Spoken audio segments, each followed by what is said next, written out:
Bonjour, nous sommes le dimanche 2 août 2026 et j'ai intitulé cette vidéo « Lettre anonyme d'une ancienne amie ». Réponse.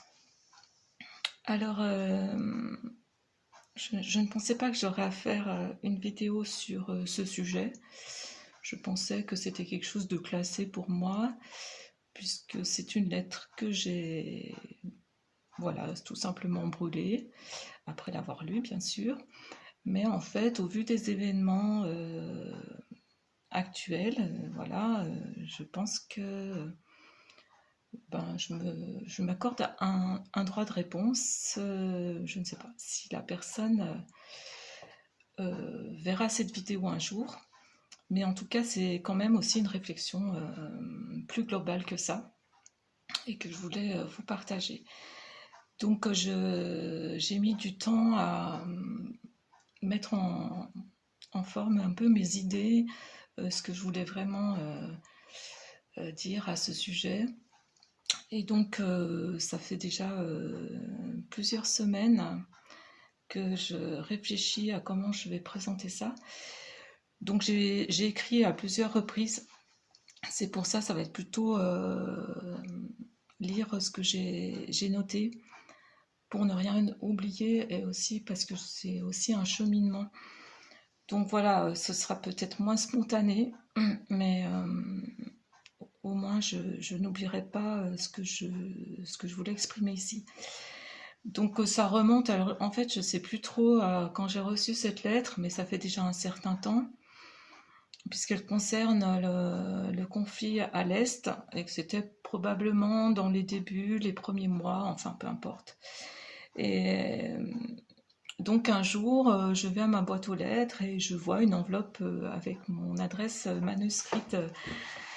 Donc vous savez, hein, quand on reçoit du courrier, on est plutôt content parce que ça se fait rare et que voilà, on se dit tiens, quelqu'un pense à nous, c'est chouette et tout ça. Par contre, quand j'ai découvert le courrier, c'était un peu moins drôle. Donc déjà, ça fait un peu espèce de yo-yo émotionnel, on va dire. On ne s'attend pas du tout à ça. Et en plus de découvrir que la lettre n'est pas signée.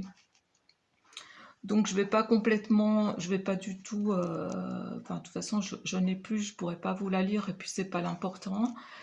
Donc ce qu'on me reprochait surtout, c'est d'avoir partagé sur les réseaux des choses qui parlaient donc de ce conflit à l'Est, mais peut-être avec des approches différentes.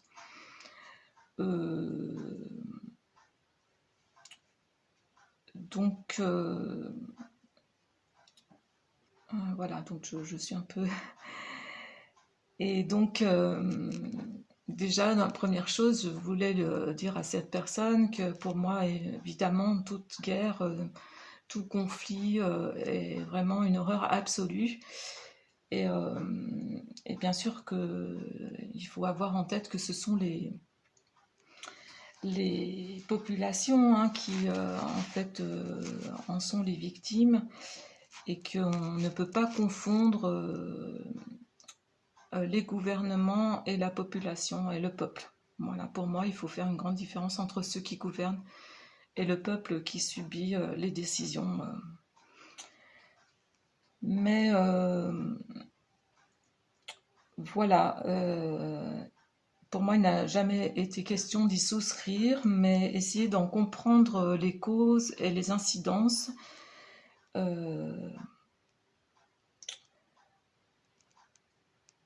Un peu sans m'en tenir, on va dire, au discours officiel. Voilà, c'était surtout ça que je voulais partager. Alors, je ne veux pas ici discourir ou argumenter sur ce sujet-là, sur ce sujet, mais plutôt en fait sur cette lettre anonyme, répondre, voilà. Donc j'ai trouvé un petit... j'ai fait des recherches sur la lettre anonyme pour comprendre un peu voilà, le fonctionnement, enfin voilà, ça pousse aussi à faire des recherches même là-dessus, sur la lettre anonyme. Et j'ai découvert un petit texte, en fait c'est une gazette locale d'août 2020, alors je ne sais pas ce qui se passait dans ce petit village à Foss, je crois. Mais en tout cas, il y avait une réponse signée par une personne sur une petite gazette. Et donc je vais vous lire un extrait parce que ça m'a paru assez intéressant par rapport à ma position. Voilà, donc je vous lis l'extrait. Les lettres sont sans réponse possible. L'anonyme n'est-il pas sûr de lui, qu'il interdit la contradiction? Tout point de vue mérite d'être entendu, même si ce point de vue ne plaît pas à la personne. Ce qui est intéressant, c'est la confrontation d'idées. Donc voilà, je pense que ça va tout à fait dans le sens de ce que j'essayais de faire aussi en partageant des choses. Et je compléterai moi, parce qu'en fait, ce qui me remontait en lisant ça, c'est ce qu'on nous demandait aussi au lycée dans les dissertations. Vous savez, le fameux thèse, antithèse, synthèse. Alors, je me disais que dans la vie, c'est bien de garder un peu ce schéma pour toutes sortes de sujets, en fait, pour avoir un plus grand discernement sur ce qui se passe. Et s'en tenir à la thèse, donc la doxa, relayée par des médias officiels, financés par ceux qui disent que la doxa ne me semble pas ne me semble pas conduire à une vraie liberté de pensée. Et au lycée, moi j'ai vraiment eu de brillants professeurs de français, mais aussi en économie, qui nous ont appris à avoir l'esprit critique, à savoir repérer aussi la manipulation des chiffres, des statistiques, et aussi à voir comment fonctionne le monde de l'argent. Donc si on suit l'argent, la source, les interactions, voilà, on a une idée, je pense, plus claire de comment fonctionne le monde autour de nous. Et puis, la part de l'antithèse, donc voir les points d'achoppement de la thèse pour plus de discernement. Donc ça demande bien sûr d'oser quitter souvent les discours officiels, de faire des recherches, de ne pas penser toujours du côté du bien, de ceux qui dictent qu'on est du côté du bien, de ceux qui dictent le narratif. Toujours, les choses sont bien plus complexes. C'est pas tout noir, tout blanc, le côté du bien, du mal. Et puis, si mes souvenirs sont bons, il y avait une conclusion au devoir qui nous demandait non pas une fermeture, parce que conclure normalement c'est fermé, c'est achevé, c'est signé, c'est fait quoi. Mais on nous demandait plutôt une ouverture, un élargissement. Et donc, je trouvais ça aussi enrichissant de prendre peut-être la thèse, l'antithèse et la synthèse, mais et d'aller au-delà vers aussi un élargissement, une ouverture, des pistes de réflexion. Et puis, voilà, ce que je veux dire aussi, c'est que au vu de nouveaux éléments, on peut changer de position, la nuancer.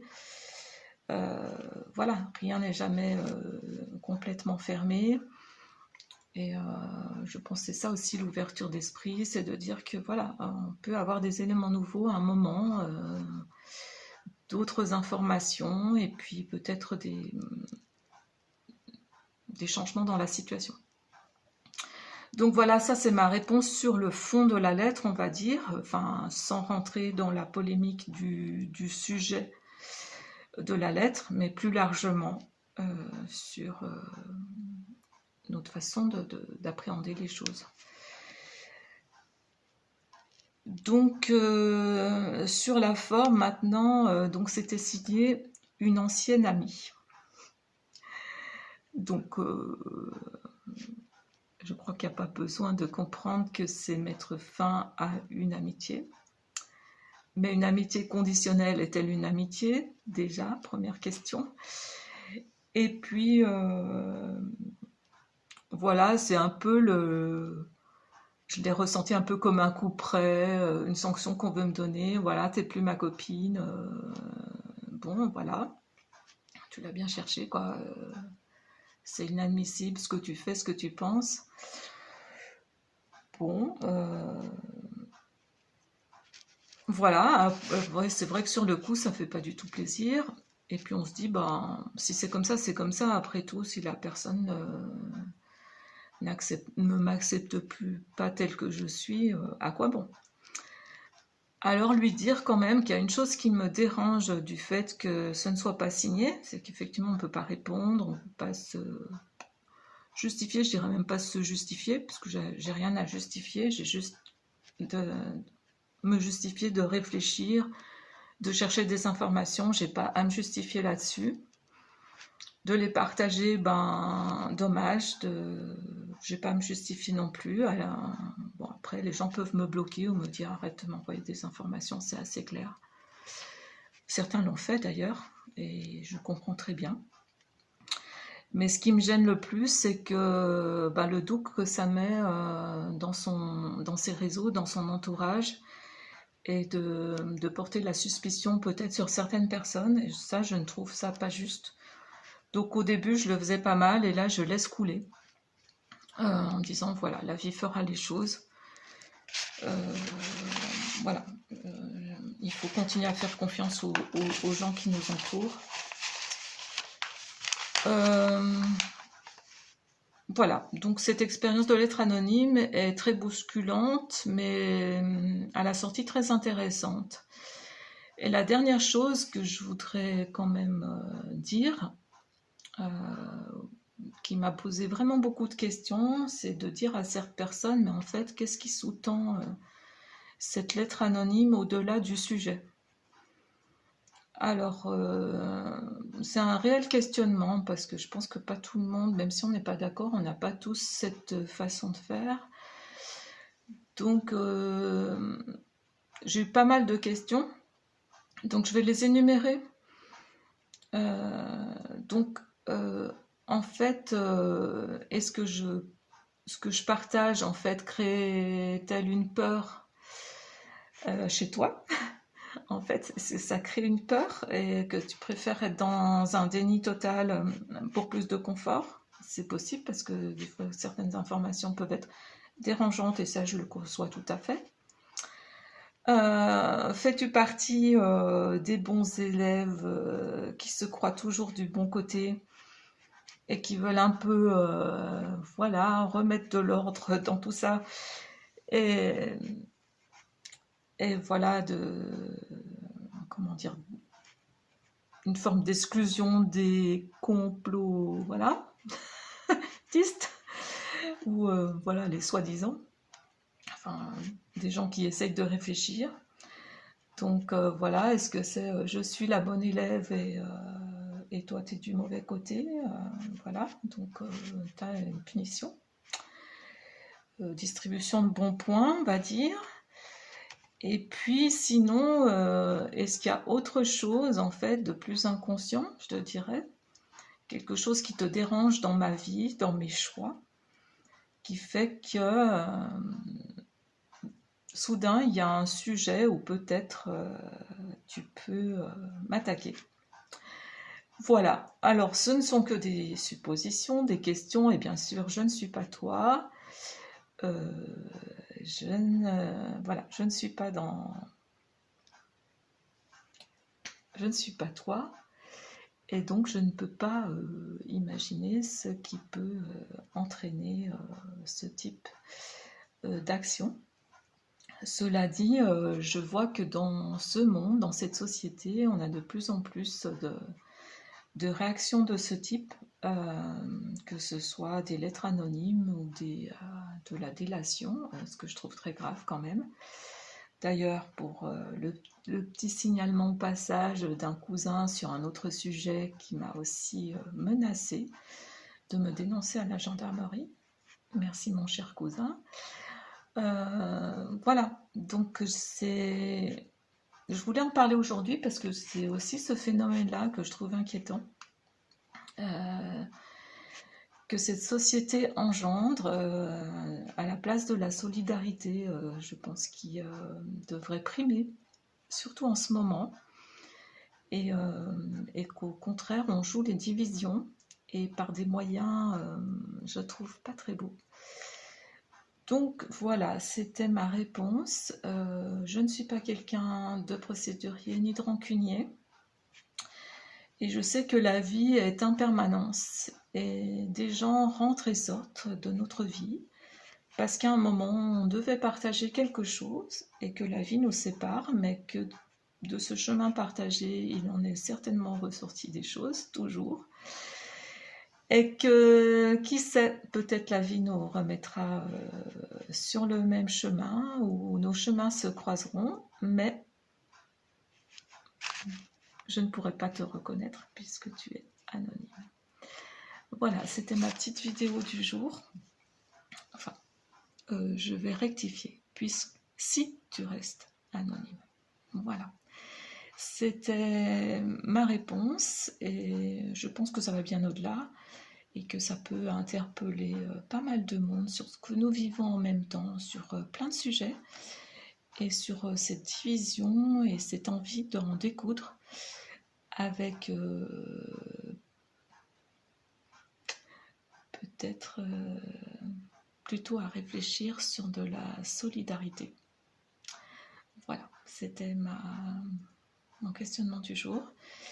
Je vous remercie pour votre écoute bienveillante. Et puis, je vous dis peut-être à une prochaine vidéo. Comme je vous dis, c'est au fil des actualités, des événements aussi dans ma vie, et puis voilà, d'intuition du moment. Donc, je ne prévois jamais trop à l'avance. Celle-ci était depuis des semaines, mais j'avais du mal à formuler, à trouver le ton juste, la justesse aussi, c'est pas facile, sans trop incriminer la personne, parce que c'est pas le but non plus, mais d'avoir un droit de réponse et de pouvoir quand même tendre peut-être une perche. Voilà, je vous souhaite le meilleur et puis peut-être à bientôt. Au revoir.